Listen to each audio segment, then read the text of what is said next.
We're 112 miles into our 1,500-mile journey up the mighty Potomac. Actually, we're not. We're actually headed up the Kentucky River, going into the Dix River. Now that to the left is the Kentucky River, and right now, as we speak, we're entering the Dix River below Herrington Dam. If we catch a fish or two, that's just a bonus.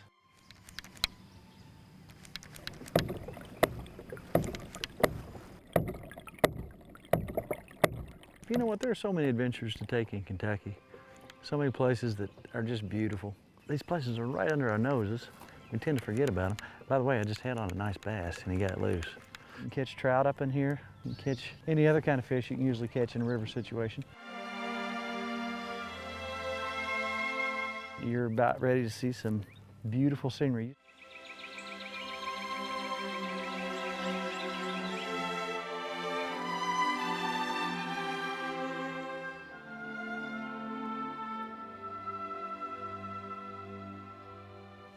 We got a beautiful day trip ahead of us. If you took the trip from High Bridge, put in there, I don't know exactly, but you can plan on up and backs, probably 7, 8 miles at the most.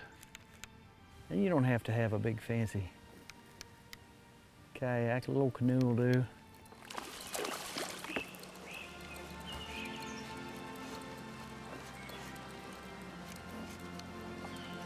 What are you doing here? Dix River fish. But you look how long that fish is. I bet that's a 20-inch fish. He's as skinny as he can. He's a river fish. He's used to swimming in that current, so he's in shape. Look at him. I'll tell you what, he fought like about a 5-pounder. That's fun right there. I was beginning to wonder if they're going to cooperate. Pretty river fish. You go back out there, have a good day.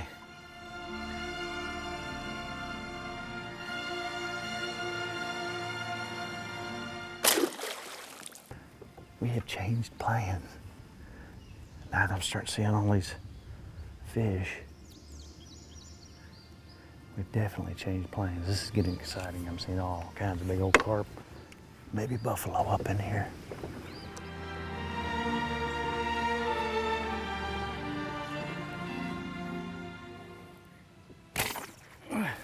I hit him, but I didn't get him.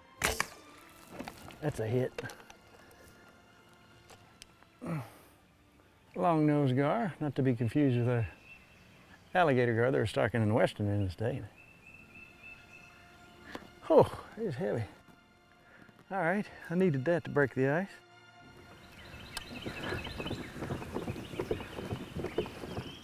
Isn't that beautiful? That's a big spread of pollen on the water. For those of you with spring allergies, I can't even see fish to shoot at.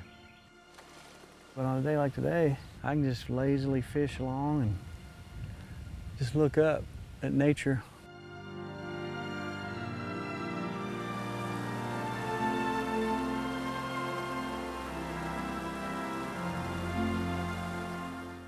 Now, what I tell you, it's not too often that the scenery takes precedence over fishing.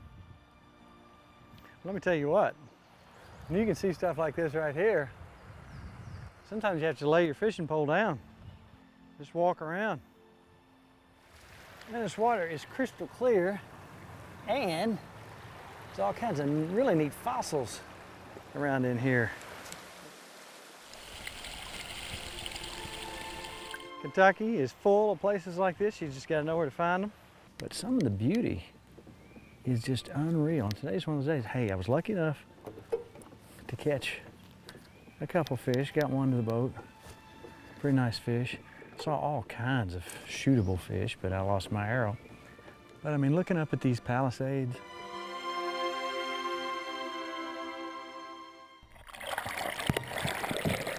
we got some good exercise today. It's been a wonderful day on the Dix River, so I hope to see you out there on the water. Hi guys, what are you guys doing?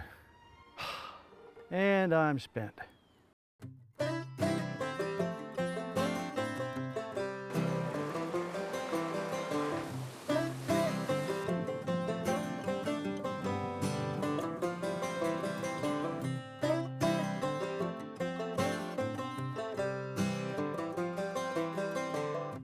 You're looking for big shapes under the water. You'll just see like a shadow under the water.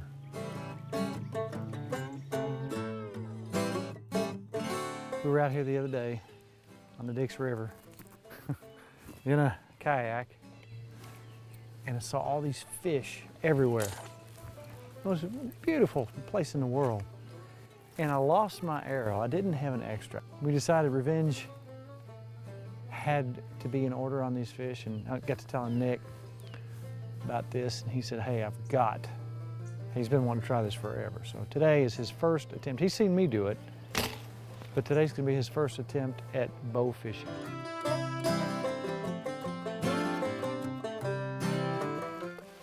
They're deeper than they look. So where do you aim? That's a good question. That's something you're gonna have to practice. Obviously the water makes it. Yeah, I guess it's refracted. So you aim lower? You gotta aim a little bit lower. For every body of water and for every time you go out, it's a little bit different. You kind of get your bearings. If a fish is shallow, shoot right at it. Shoot right, follow your arrow and shoot right at it. You get about 1 out of 1 every 10 you shoot at. That seems to be the average until you get your bearings on them. What I like about these fish is they don't seem to be too spooky. You can get right up on them.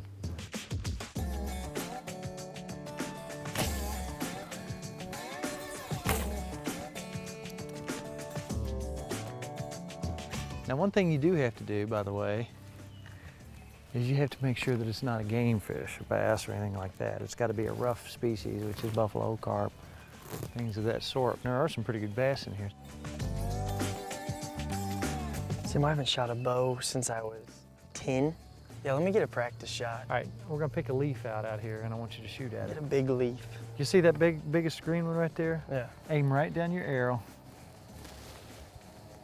and then release. You almost hit it. That's perfect.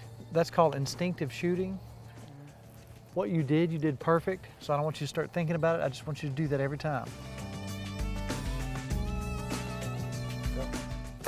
Oh, over him. Shot it right over. There's another one right there. You just brought over one's back. Okay, can you get everything lined up? Man. Close. Reel it in quick so it doesn't get stuck in that rock. Here in a minute, we're gonna start taking turns. You miss, I shoot. Ooh, right over his back. You're still shooting a little high. Hey, I told you aim his belly. You're shooting high. There was like 3 right there. Got him. This arrow is penetrating a lot better. All right, you ready to shoot a fish now? Yeah.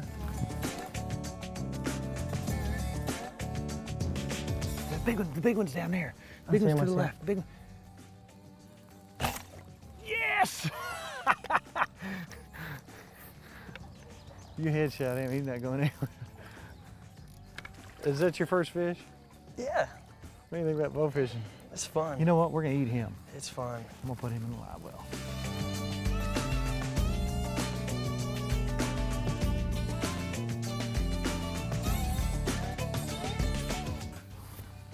There comes a fish. See him laying over there? Yeah. That's pretty good size, isn't it? Get ready. Get your bow up. Get your bow up. Whoa, get ready. You think I'm gonna hit him or miss him? I would hit him. You'll probably miss him. I want to put it right in his eye. I might take a long shot just to show off. Aim right at him. Right in the middle of him. Did you get him? What's that? No, I don't think you got him. No.